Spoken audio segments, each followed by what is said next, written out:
Hey guys, tonight we slip into the muddy boots of a German soldier in World War I, where survival feels like a long shot in a storm of bullets and barbed wire.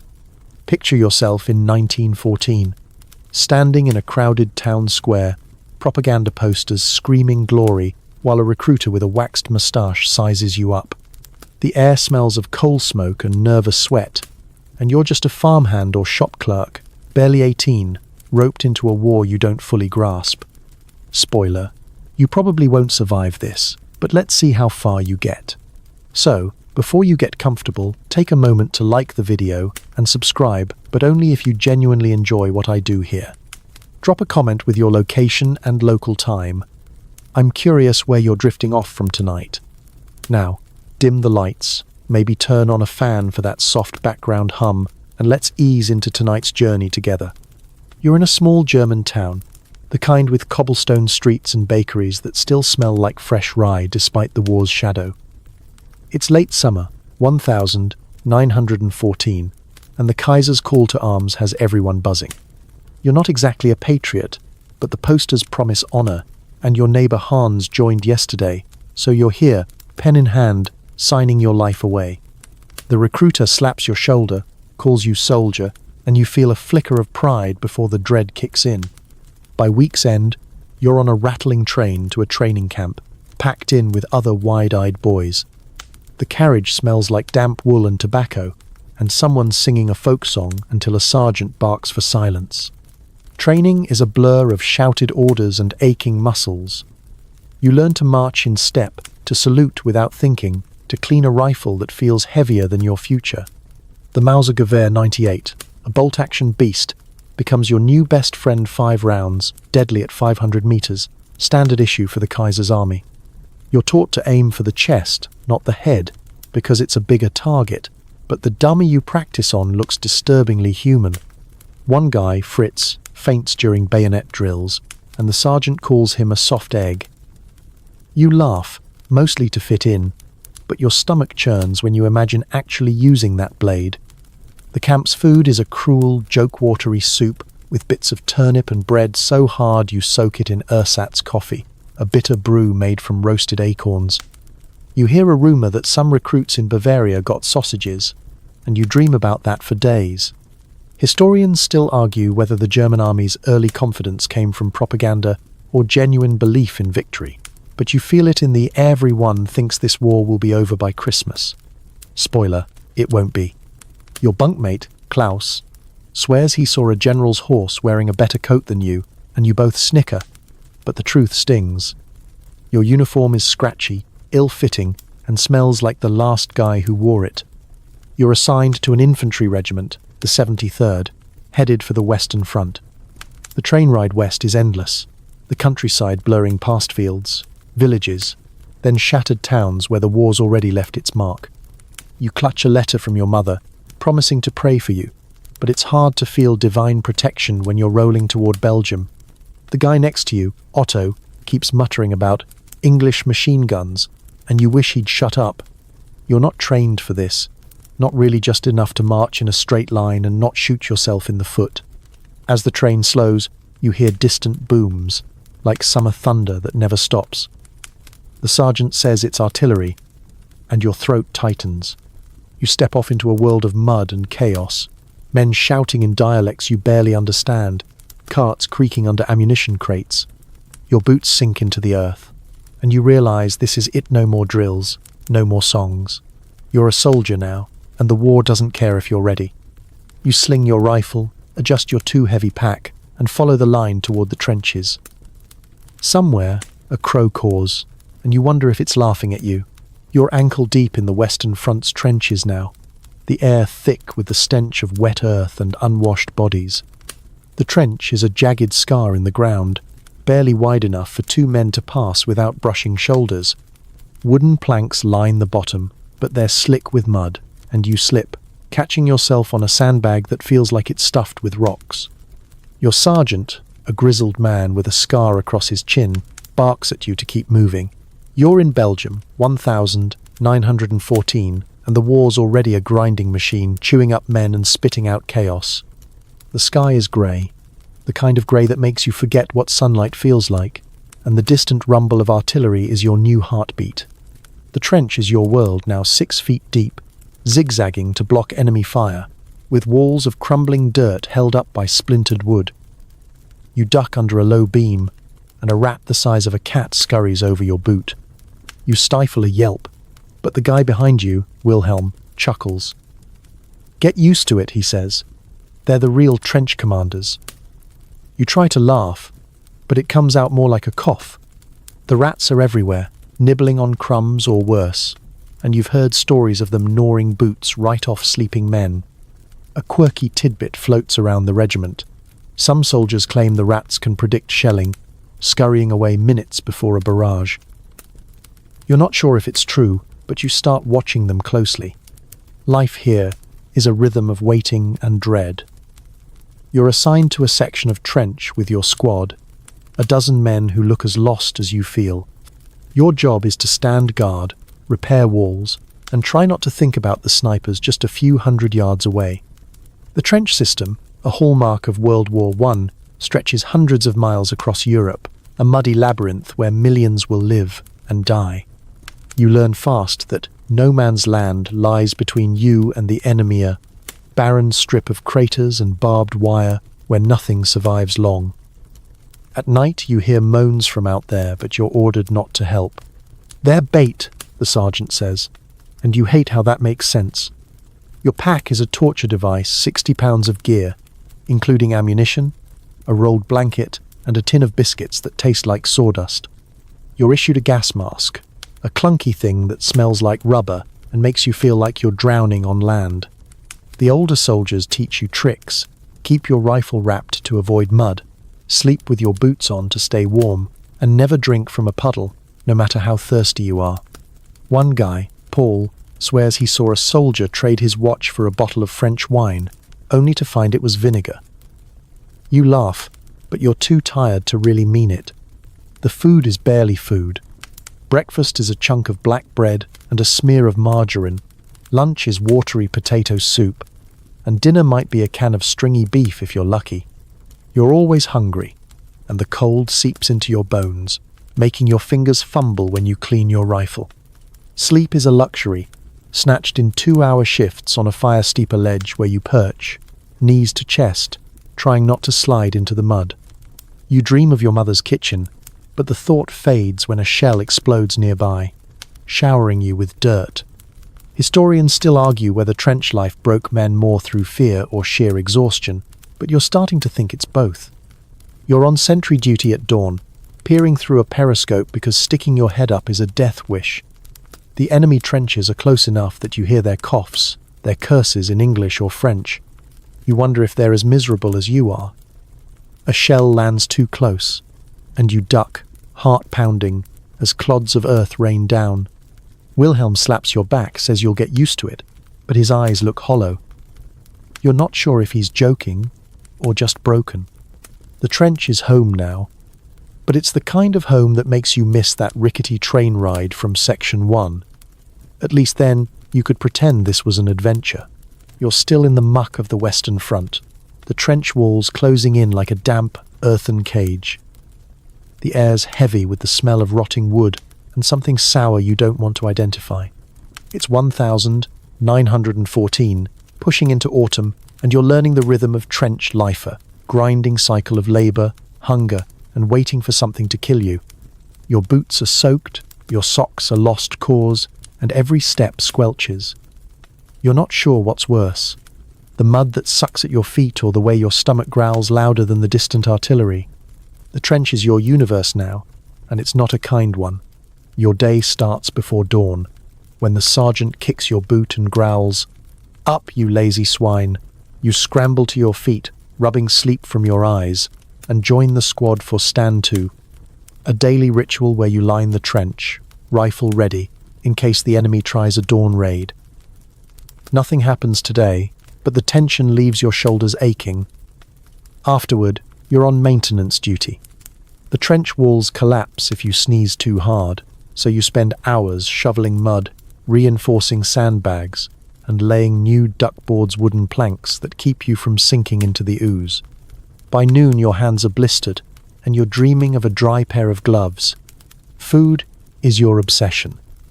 The Army's official ration is supposed to include 500 grams of bread and 250 grams of meat daily.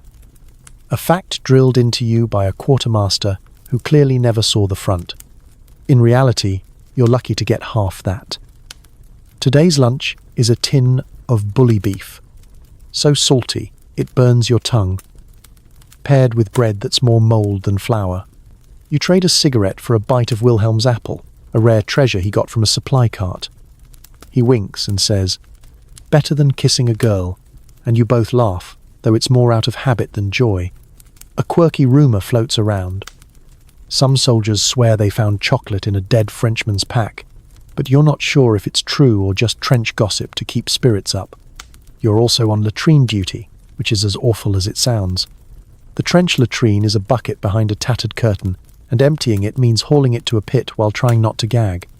You make a joke about it being the Kaiser's finest perfume, and Fritz, the soft egg from training, actually snorts. It's a small win. The latrines breed flies, and the flies bring disease dysentery's already taken 2 men from your company. Historians still argue whether poor sanitation or malnutrition did more to weaken German troops early in the war, but you're betting on both. Your stomach's proof enough, twisting from hunger and whatever was in that soup. Afternoons are for small tasks, cleaning your rifle, mending tears in your uniform, or writing letters you're not sure will reach home. You scribble a note to your sister, avoiding words like mud or rats because the censors will black them out. Instead, you write about the sunset, which was almost pretty until a shell turned it hazy with smoke. You're interrupted by a shout someone's spotted a British plane overhead, a flimsy thing buzzing like an angry wasp. You duck, half expecting bombs, but it just drops leaflets, promising German soldiers will be treated well if they surrender. The sergeant burns them, muttering about English lies, but you catch Klaus pocketing one. You don't blame him. Nights are the worst.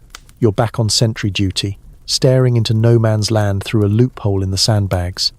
The darkness plays Trixevery, shadows an enemy, every rustle a grenade. You grip your rifle, remembering that Mauser from training, its weight a grim comfort. A flare goes up, bathing the craters in eerie white light, and you spot a dead horse out there, bloated and sad. You make a weak joke to Wilhelm about it being the only one eating well, but he just grunts. Sleep comes in snatches, curled on the fire step, your breath fogging in the chilly air. You dream of home, but it's blurry, like the war's already stealing your memories. That rickety train from Section 1 feels like a lifetime ago, and you wonder if you'll ever see anything but mud again. You're still crouched in the trench, the damp seeping through your coat as the Western Front grinds on into late 1914. The air hums with the constant threat of death, and today, it's not just a hum, it's a scream. Artillery shells whistle overhead, each one a promise of chaos. And you're learning fast that survival here is about luck as much as skill. Your hands are raw from gripping your rifle, and the mud's caked so thick on your boots you feel like you're walking in cement. The trench walls loom, pocked with shrapnel scars, and you're starting to think they're the only thing keeping you alive. For now, the day begins with a barrage that shakes the earth like an angry god. You're on the fire step, heart hammering, as shells explode across no man's land. Dirt rains down, clogging your nose, and you pull your helmet low, as if that'll help when a 100-pound shell lands. The German army faced over 1.5 million shells during the First Battle of Ypres, a fact you don't know but feel in your bones as the ground trembles. You're ordered to stay put, to watch for an enemy charge, but all you see is smoke and craters. Wilhelm mutters, "At least the rats are quiet today." And you force a grin, though your teeth chatter from more than the cold. Between barrages, you're sent to repair a section of trench wall blasted apart overnight. You shovel mud, your back screaming, while Fritz hands you sandbags with shaking hands. He's still the soft egg from training, but you're starting to like him. He's honest about being scared. A quirky story circulates. Some soldiers swear they saw a shell land without exploding, stuffed with a taunting note from the British saying, "Try harder." You doubt it's true, but it gets a chuckle, and you need that. Laughter's as scarce as clean water. Historians still argue whether artillery or machine guns killed more men in 1914, but you're too busy dodging both to care. Then it comes a shout of, "Over the top," from a lieutenant with a mustache like a broom. Your stomach drops. It's not a full assault, just a raid to disrupt the enemy line, but it might as well be a death sentence. You climb the ladder, rifle in hand, and sprint into no man's land, the ground sucking at your boots. Bullets zip past, a sound like angry bees, and you dive into a shell crater, mud splashing your face. You're not alone, Fritz is there, panting, his eyes wide. "We're dead," he whispers, and you snap. "Not yet, idiot." It's half a joke, but it steadies him. You fire blindly toward the enemy trench, your Mauser's recoil jarring your shoulder, and pray you hit something. The raid's a blur. You crawl back under cover of smoke, dragging Fritz, who's got a grazed arm but is alive. Back in the trench, you're shaking, adrenaline burning through you like cheap whiskey. The sergeant hands out cigarettes, a rare treat, and you smoke one, coughing on the harsh tobacco. It's not victory, just survival, but it feels like a miracle. You're starting to understand why the older soldiers look so hollow. They've done this too many times. You glance at the periscope, half expecting another barrage, but it's quiet for now, a fragile pause that makes you nervous. Night falls, and you're back on sentry duty, scanning no man's land for movement. A flare lights up the sky, and you catch a glimpse of barbed wire glinting like teeth. You think of that mouldy bread from Section 3, how you'd kill for a bite now, mould and all. Your squad's quieter tonight, the raid's weight pressing down. Klaus, the guy who pocketed that British leaflet, hums a tune, and you recognize it from Homer Lullaby, of all things. It's absurd, but it soothes you, like that fan hum I mentioned way back. You lean against the trench wall, rifle across your lap, and wonder how many more days you can cheat death. The stars are out, but they feel cold, like they're watching you struggle and don't care. You're still hunkered in the trench. The Western Front's endless mud, your only constant companion as 1,914 drags toward winter. The air's sharp with the tang of cordite and despair, and your breath fogs as you scribble a letter to your family. The pencil's stub is so short it's practically a splinter, and the paper's damp from the drizzle that never quits. You're not sure if this letter will make it home, but it's something to do, something to keep you from thinking about the shells or the snipers. The trench is quieter today, but that just makes you twitchy like the war's holding its breath, waiting to pounce. You're crouched on a duckboard, trying to keep your boots out of the ankle-deep sludge when the mail cart arrives, a rare event that feels like Christmas. The driver, a wiry man with a limp, tosses out a sack of letters, and your squad scrambles like kids after candy. You get a thin envelope from your mother, the ink smudged, but her handwriting unmistakable. She writes about the harvest, your sister's new dress, and how the neighbor's dog stole a sausage. It's mundane, beautiful, and it stings because it's a world you can't touch. You write back, lying about how you're fine and eating well because the censors will gut anything honest. German soldiers sent over 10 million letters home in 1914 alone, a fact you don't know but live every time you hand your envelope to the sergeant, hoping it survives the journey. Censorship's a cruel joke. You're not allowed to mention the mud, the hunger, or the fact that Klaus saw a guy lose his foot to a shell yesterday. Instead, you describe the sky grey, always grey, and make up a story about a friendly crow that visits your trench.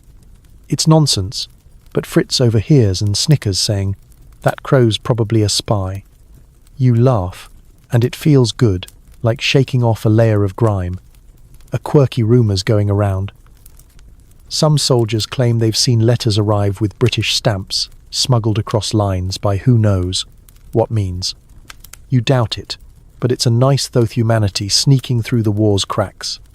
The letters are your lifeline, but they're also a weight. You read your mother's words again, and they pull you back to that cobblestone town from Section 1, where you signed up like a fool.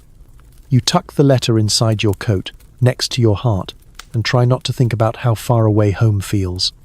The sergeant barks for you to move, you're on trench repair again, because the rain's turned the walls to porridge. You shovel alongside Wilhelm, who's quieter since the raid in Section 4. He got a letter too, but he won't talk about it. Just keeps muttering about bad news. You don't press him.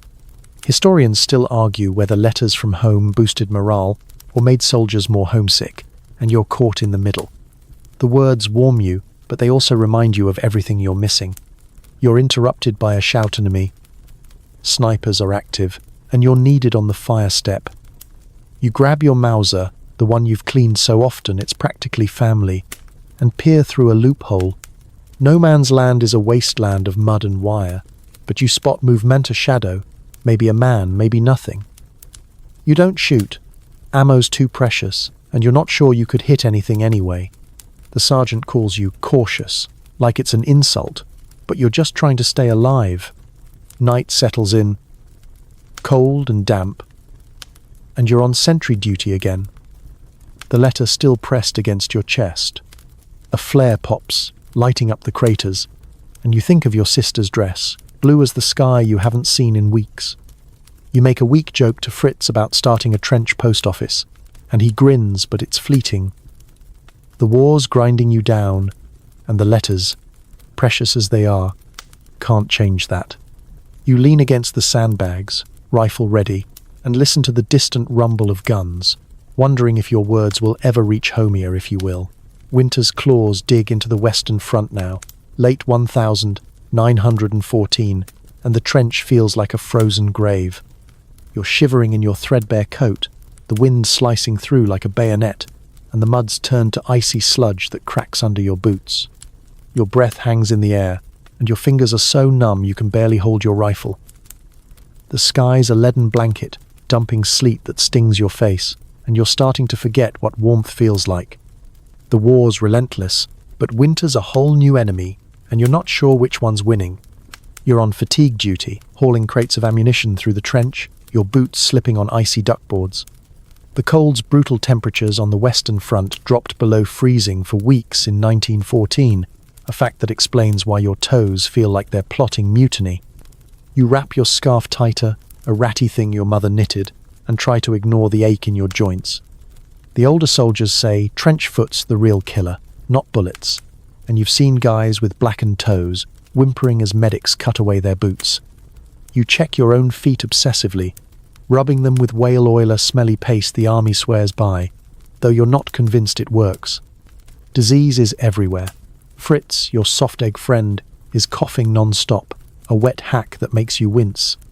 Dysentery's still stalking the trench, and now influenza's creeping in, turning strong men into shivering wrecks. A quirky tale's making the rounds. Some soldiers claim they rubbed garlic on their feet to ward off sickness, swearing it's an old Prussian trick. You tried it once, and now your boots smell like a bad stew, but you're still standing, so maybe there's something to it. You joke to Wilhelm, at least the rats hate the smell, and he manages a weak grin, his own cough not far behind Fritz's. Your squad's huddled around a brazier, a rusty can with a pitiful fire trying to thaw your hands. The smoke stings your eyes, but it's better than freezing. You're rationed a few sticks of wood a day, barely enough to boil water for ersatz coffee, that acorn sludge from Section 1. Food's scarcer now. Today's meal is a thin soup with floating cabbage leaves and something that might be meat. You eat it anyway, too hungry to care, and make a crack about it being gourmet rat stew. Klaus laughs, but it's hollow. He's been quieter since pocketing that British leaflet in Section 4. Historians still argue whether the winter of 1914 broke German morale more than the battles, but you feel the answer in your aching bones. You're sent to reinforce a parapet, piling frozen dirt while sleet pelts your back. The work's exhausting, and you're haunted by the memory of that letter from Section 5, your mother's words about home. You wonder if she's warm, if the harvest was good, but the thought slips away when a shell explodes nearby, spraying ice and mud. You duck, heart racing, and check your scarf still there, a small comfort. The sergeant yells to keep working, but you're distracted by Fritz, who's coughing so hard he's doubled over. You help him to a dugout, a cramped hole in the trench wall, and he mumbles thanks, his face pale as the snow. Night falls early, the cold deepening, and you're on sentry duty, wrapped in every scrap of cloth you own. No man's land is a frozen wasteland, the barbed wire glinting under a rare moon. You think of that mouldy bread from Section 3, how you'd trade your rifle for a bite now. A flare lights up the sky, and you spot a fox darting across the craters, skinny but alive. You envy it. Wilhelm joins you, his breath steaming, and you share a cigarette, passing it back and forth to save it. Spring'll come, he says, but you're not sure either of you believe it. The war's a machine, and winter's its cruel partner, grinding you down as you clutch your Mauser and pray for dawn. You're still shivering in the icy grip of the Western Front, early 1915 now, and the trench feels like it's trying to swallow you whole. The air's thick with frost and a new kind of fear, one that smells faintly of chlorine and burns your throat. You're clutching your gas mask, that clunky rubber monstrosity from Section 2, and checking it obsessively, because the rumours are true. The enemy's using gas. Your boots crunch on frozen mud, and every breath stabs your lungs like a needle. The war's already a nightmare, but this new weapon makes you wonder if hell's got a chemistry lab. It's midday when the first gas attack hits.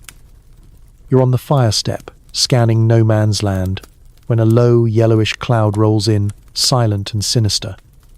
The sergeant screams, "Gas! Masks on!"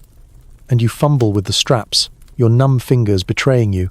The mask's rubber smells like a tire fire, and the eyepieces fog up, but you get it on just as the cloud reaches the trench. Your squad's coughing, some too slow with their masks, and Fritz, already weak from Section 6's cough, is wheezing like a broken bellows. You drag him to a dugout, your own lungs burning from a whiff of the stuff. Chlorine gas, first used by the Germans at Ypres in 1915, is now a two-way terror, with the Allies hitting back. You don't know the history, but you feel its sting. The gas lingers, seeping into the mud, and you're ordered to stay masked until it clears. Your vision's blurry through the fogged lenses, and every breath feels like sucking air through a straw. You hear screams from down the line someone didn't get their mask on in time. A quirky tale circulates later. A soldier swore he saw a rat survive the gas by hiding in an empty tin, and now everyone's joking about enlisting the rats. You force a laugh, saying, "They'd outrank us by now," but it's hard to find humour when your throat's raw and Fritz is still coughing blood. After the gas clears, you're sent to check the trench for damage. The walls are slick with a weird residue, and the duckboards are warped from the damp. You're exhausted, but there's no rest gas attacks mean extra work, like burning contaminated gear and scrubbing the trench with lime. Your hands blister from the cold and the chemicals, and you're starting to hate that Mauser rifle, its weight dragging you down like an anchor. Historians still argue whether gas was a game-changer or just a cruel gimmick, but you know one thing. It's turned the war into something even uglier. You think of that letter from Section 5, tucked inside your coat, and wonder if your mother would recognize you now, half frozen and scared witless. Evening brings a tense quiet, but you're on edge, expecting another cloud. You're assigned to a listening post, a shallow hole just beyond the trench, where you lie flat, rifle ready, straining for sounds of an enemy raid. The cold's brutal, and your mask's straps dig into your face, but you don't dare take it off. You hear a rustle and freeze, heart pounding, but it's just a hair, darting through the wire. You whisper to Wilhelm, who's with you. "Think it's got a gas mask?" He snorts. And it's a small relief, like that brazier's warmth from Section 6. But the moment fades when you hear Fritz's cough from the trench, weaker now, and you wonder if he'll make it. Night settles in, and you're back in the trench, too tired to sleep. You check your mask again, its rubber cracked but holding for now. No man's land is silent, the gas cloud's gone, but the fear lingers like a bad smell. You think of that mouldy bread from Section 3, how you'd trade anything for a taste of normalcy, The stars are hidden by clouds, and you lean against the sandbags, rifle across your lap, listening to the wind and Fritz's fading coughs. The war's a monster, and the gas is its newest claw, but you're still here, for now, clinging to the hope that dawn might bring something better. You're still in the trench, early 1915, the Western Front, a frozen, gas-choked purgatory where hope feels like a distant memory. The air's sharp with frost and the faint, lingering sting of chlorine from Section 7's attack. But today it's the men around you who keep you grounded. Your squad, Wilhelm, Fritz, Klaus, and a few other Shahs become a ragged family, bound by shared misery and the slim chance of surviving another day. The trench walls are your prison, but these men are your lifeline, their voices cutting through the cold like a flickering brazier. You're on a break, if you can call it that, huddled in a dugout with a tin mug of ersatz coffee that tastes like burnt dirt. The dugout's a cramped cave, smelling of damp wool and tobacco, but it's dry, and that's a luxury. Wilhelm's telling a story about his cousin, a baker who once hid a loaf of bread from tax collectors in a pigsty. You laugh, saying, "Bet it tasted better than our rations," and the others chuckle, even Fritz, whose cough from Section 6 is quieter today but still worrying. Laughter's rare, like a sunny day, and you cling to it. The German army's camaraderie was a cornerstone of its resilience, with soldiers forming tight-knit groups to cope with the war's horrors, a fact you live every time you share a cigarette or a joke. The day's work is lighter, mostly cleaning rifles and patching sandbags, but the mood's lifted by a small miracle. A supply cart brings extra bread, actual wheat bread, not the mouldy brick from Section 3. You tear into it, savouring the crust, and Klaus swears it's the best thing he's tasted since Berlin. A quirky rumour's floating around. Some soldiers claim they traded buttons for French cigarettes with an enemy patrol during a quiet night. You're sceptical, but Wilhelm winks, saying, "Maybe we'll trade for wine next." You snort, imagining a trench wine-tasting party, and it's a fleeting escape from the mud. Camaraderie isn't just jokes, it's survival. You cover for Fritz when he's too weak to haul crates, and he slips you a spare sock, a treasure in this wet hell. Klaus teaches you a card game, Krambambuli, played with a deck so worn the aces are barely legible. You lose badly, and he teases, "You're better with a rifle." It's a liar, no sharpshooter, but it feels good to hear. Historians still argue whether these bonds kept men fighting out of loyalty or just stubborn habit, but you know it's both. Without these men, you'd be lost, staring into no man's land's void alone. But the war doesn't care about your friendships. A sudden shout pulls you back to the fire-steepen enemy probe, maybe scouts, maybe something worse. You grab your Mauser, heart racing, and peer into the fog. No man's land is a grey blur, but you hear shouts in French, then silence. The sergeant calls it off, but your nerves are frayed. Back in the dugout, Wilhelm shares his last cigarette, and you pass it around, each puff a small rebellion against the fear. You think of that letter from Section 5, still tucked in your coat, and wonder if you'll write another before something worse comes. Night falls, and you're on sentry duty with Klaus, the trench quiet except for Fritz's faint cough echoing from a dugout. A flare lights up the sky, and you spot a shattered tree in no man's land, its branches like skeletal fingers. You whisper to Klaus, "Think it's waving us over?" He smirks, but his eyes are tired.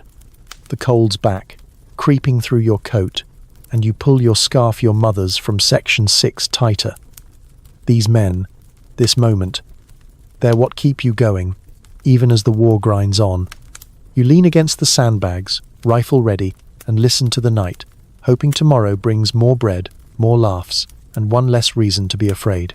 You're still in the trench, spring 1915 creeping in, but the Western Front doesn't care about season's muds just as deep, and the air's still spiked with the threat of death.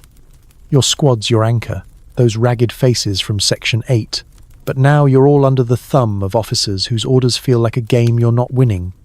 The trench smells of damp earth and stale sweat, and your boots are so caked with mud they weigh as much as your Mauser.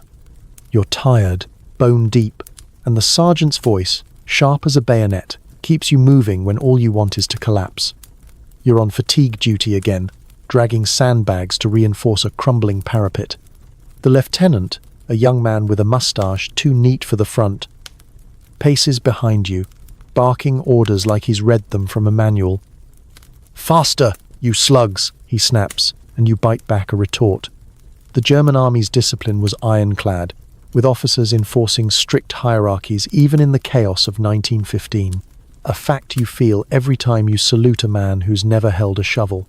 You mutter to Wilhelm, "Bet he's got clean socks," and he snickers, but the lieutenant catches it and assigns you extra sentry duty. Great.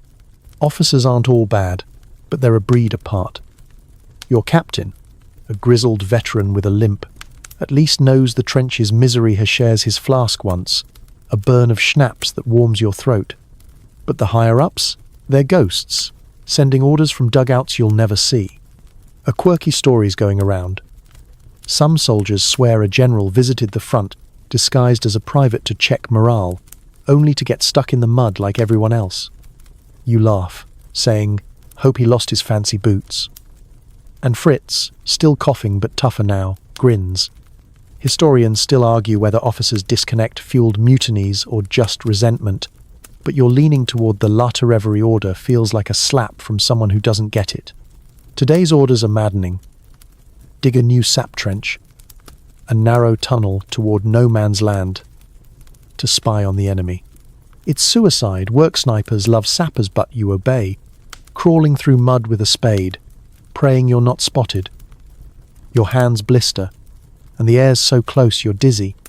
Klaus, beside you, whispers about that British leaflet from Section 4, saying maybe surrender's not the worst idea. You hush him, but the thought lingers.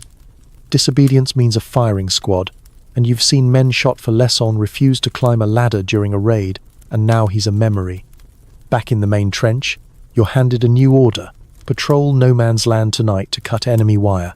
Your stomach twists. You think of that letter from Section 5, still in your coat, and wonder if you'll write another. The lieutenant's watching, so you nod, but Wilhelm catches your eye, his face saying what you're both thinking. This is madness. You clean your rifle, its bolt slick from use, and try to focus. Fritz offers you a cigarette, a rare gift, and you joke, "Saving this for my funeral?" He rolls his eyes, but the mood's heavy. Night comes too fast. You're crawling through no man's land, wire cutters in hand, the ground cold and cratered. A flare pops, and you freeze, heart pounding, expecting a bullet. Nothing comes, but you're shaking when you return, wire cut but nerves frayed. The lieutenant nods, like it's nothing, and you want to scream. Back in the trench, you slump against the sandbags, that scarf from Section 6 tight around your neck. Klaus hums that lullaby again, and it's a faint comfort, like the brazier's warmth from Section 6. You're alive, but the officer's orders are a noose, tightening with every command. You grip your rifle, staring into the dark, and wonder how much longer you can follow men who don't know your name. You're still clawing through the muck of the Western Front.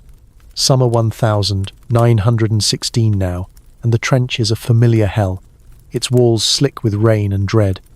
The air hums with artillery, louder than ever, and you're about to be thrown into the meat grinder of the Battle of the Somme, one of history's bloodiest slaughters. Your squad, Wilhelm, Fritz, Klaus, and a few new facetious quieter these days, the camaraderie from Section 8 strained by the endless grind. Your boots are sodden, your Mauser's a heavy curse, and the scarf from Section 6, your mother's, is fraying but still tucked inside your coat. You're not sure what's keeping you going: habit, fear, or just stubbornness. The Somme's a name you've heard whispered, a battle that's been raging for weeks, chewing up men like the rats chew your rations. The German army lost over 400,000 men there, a fact you don't know but feel in the hollow eyes around you. You're marched to a forward trench, closer to the enemy than ever, the ground shaking from British shells. The noise is a living thing, pounding your skull, and you're ordered to prepare for a counterattack. Your lieutenant, the mustache from Section 9, is shouting about holding the line, but his voice cracks, and you wonder if he's as scared as you are. You're in the thick of it now, scrambling over the parapet into no man's land, a churned-up wasteland of craters and barbed wire. The air's thick with smoke, and bullets snap past like angry wasps. You dive into a shell hole, mud splashing your face, and clutch your rifle, firing blindly toward the British lines.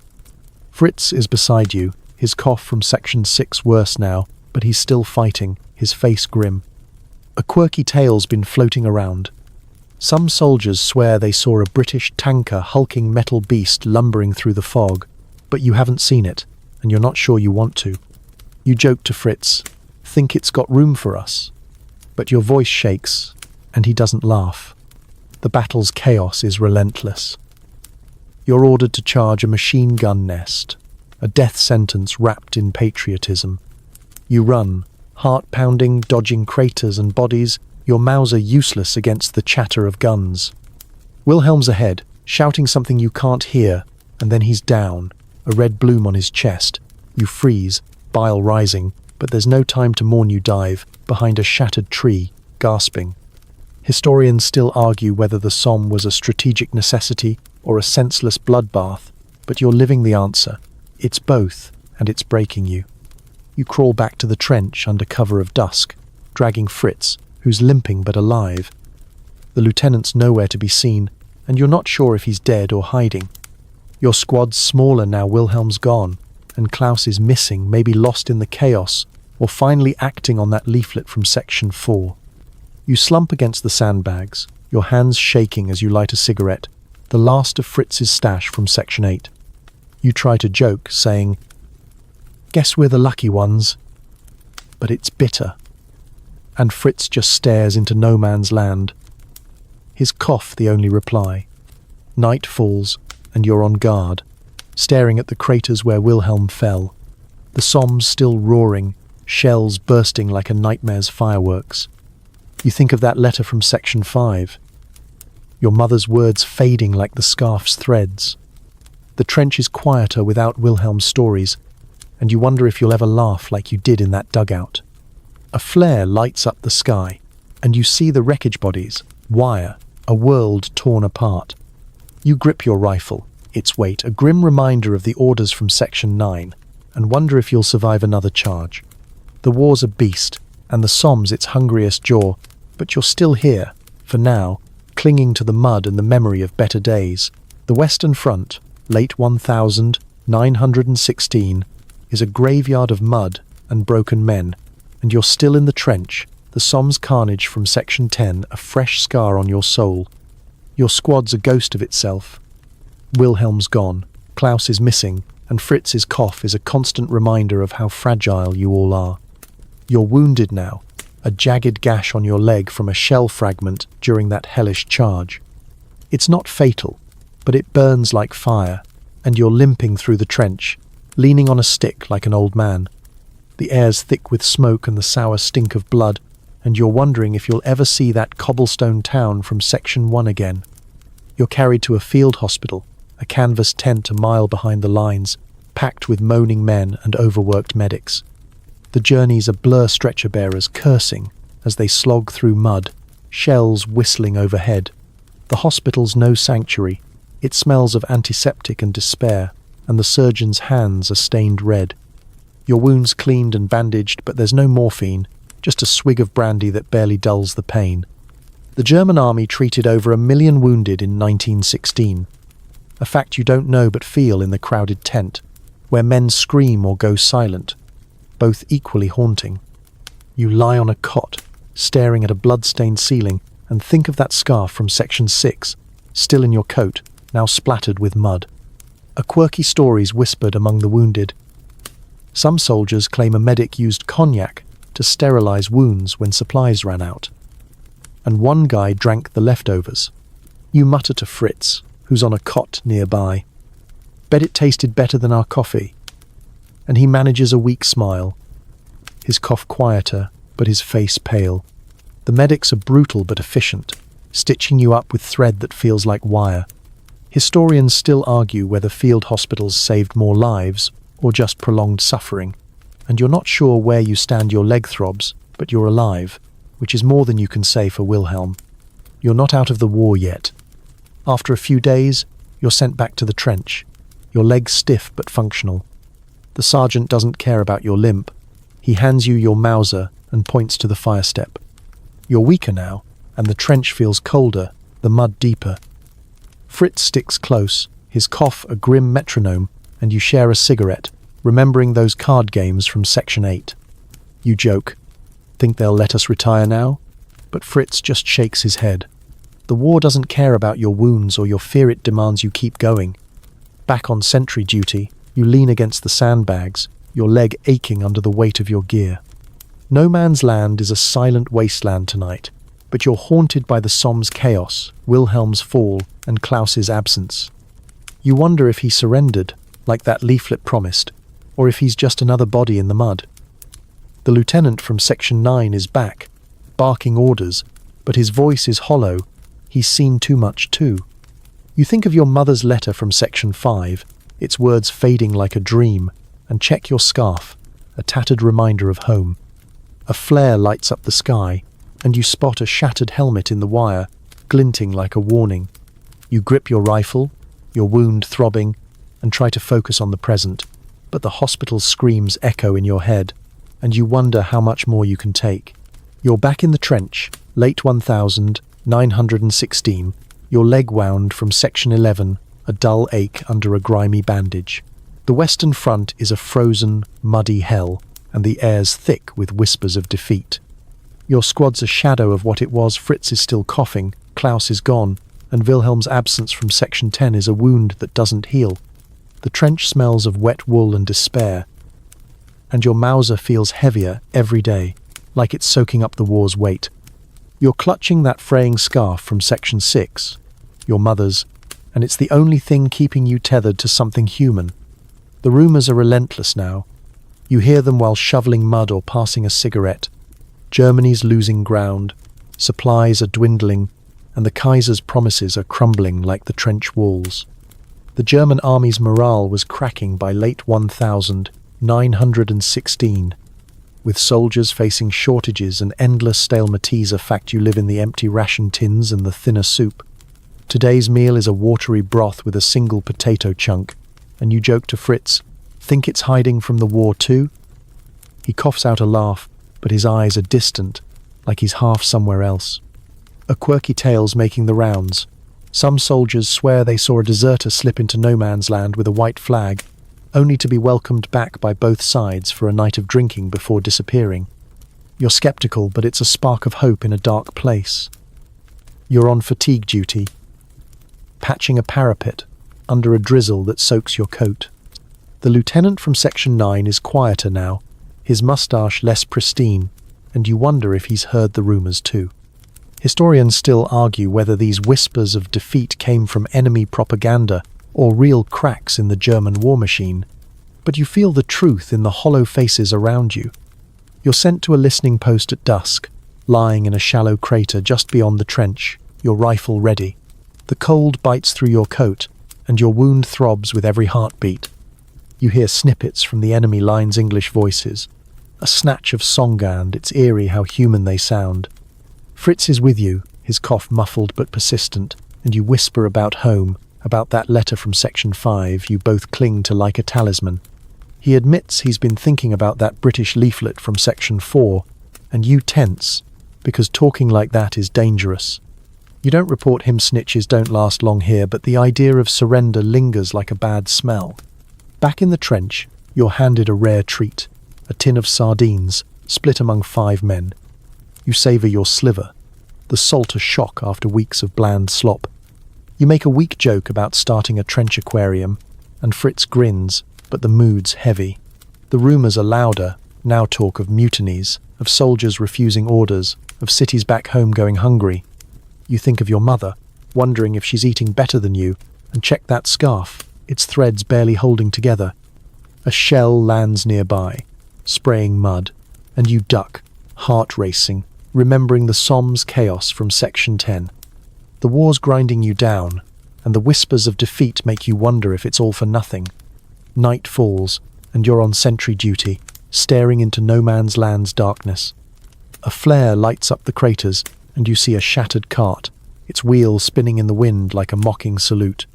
You lean against the sandbags, your leg aching, and think of that hospital tent from Section 11, its screams still echoing. Fritz's cough is softer now, but you're not sure if that's good or bad. The war's a machine, and you're a cog, but the rumors say the machine's breaking. You grip your rifle, wondering if you'll see home or just more mud, and wait for dawn to bring answers to more questions. You're still trapped in the trench. Spring 1917, the Western Front, a relentless churn of mud and fading hope. The whispers of desertion from Section 13 linger like the smell of damp wool. But you're still here, clutching your Mauser and that tattered scarf from Section 6. Your leg wound from Section 11 is a constant throb, and Fritz's cough is weaker, a ghost of the man he was in Section 8. The air's heavy with the promise of another push, a desperate offensive to turn the tide, but you're not sure there's a tide left to turn.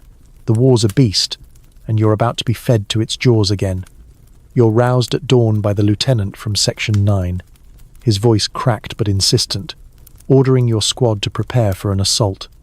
The German army's spring offensives of 1917 were last-ditch efforts to break the Allied lines, a fact you don't know but feel in the frantic pace of the trench. Ammunition crates are stacked high, and you're handed extra clips for your Mauser, each one a reminder of what's coming. The ration today is a sliver of sausage and a biscuit so hard you crack it against a sandbag. You joke to Fritz, think we'll dine in Paris. But his laugh is a cough, and the humour dies in your throat. The plan's simple and brutal. Charge across no man's land, overrun a British trench, and hold it. You've done this before, in the Somme nightmare from Section 10, and the memory of Wilhelm's fall makes your stomach twist. You're lined up at the parapet, heart pounding, as shells scream overhead, tearing the earth apart. A quirky rumour's been whispered. Some soldiers claim they saw a British deserter wave a white rag during a lull, shouting for peace before vanishing. You're not sure it's true, but you wish you'd seen a flicker of sanity in this madness. Historians still argue whether these final offensives were strategic gambles or suicide missions, but you're living the answer, and it feels like the latter. The whistle blows, and you're over the top, running into a storm of bullets and smoke. No man's land is a churned-up hell, craters swallowing your boots, barbed wire snagging your coat.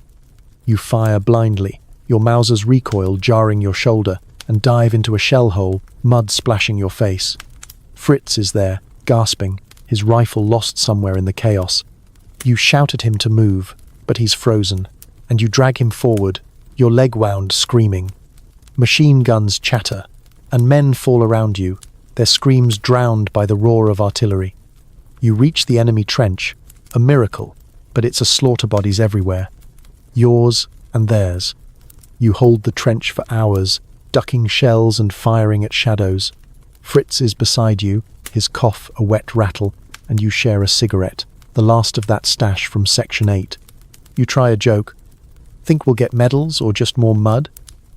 But he doesn't reply, just stares at the blood-stained sandbags.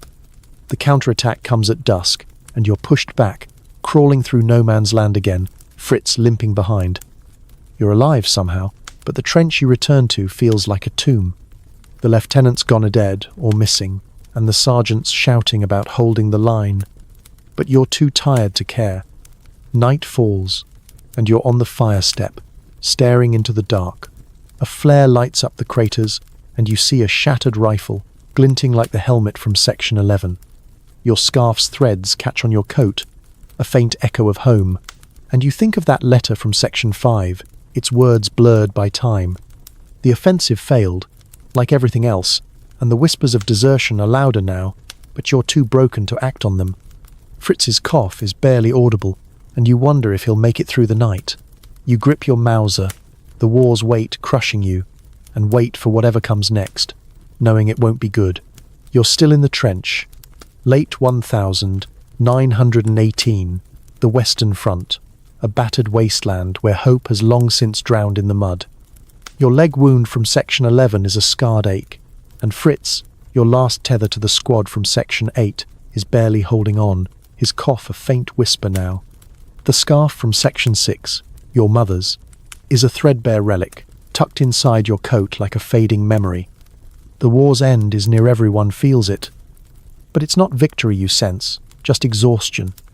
The whispers of defeat from Section 12 have hardened into truth, and you're bracing for the armistice that will either save you or break you. You're on light duty, your wound excusing you from the worst tasks, but the trench is still a prison of mud and cold. The German army's collapse was official by November 1918, with the armistice signed on the 11th, a fact you don't know but feel in the empty ammunition crates and the skeletal faces around you. Food's a memory. Today's ration is a handful of barley soup, more water than grain, and you joke to Fritz. Think we'll starve before peace? His smile is weak, his cough barely a sound, and you both know humour's a thin shield against the end. The armistice comes like a ghost. No trumpets, no cheers, just a runner, breathless, shouting that the guns will stop at 11 a.m. You're on the fire step when it happens, the silence deafening after years of artillery. No man's land is still, the craters and wire frozen under a grey sky. A quirky story spreads. Some soldiers swear they heard British troops singing across the lines, a drunken rendition of a pub song. But you didn't hear it, and you're not sure it matters. Historians still argue whether the armistice was a relief or a humiliation for German soldiers, but you feel both relief, you're alive, shame you're defeated. You're ordered to march back, away from the front, your Mauser slung but useless now. The retreat is chaos roads clogged with weary men, carts of wounded, and civilians staring like your ghosts. Fritz limps beside you, too weak to talk, and you check his pulse at every stop, fearing he'll slip away like Wilhelm in Section 10.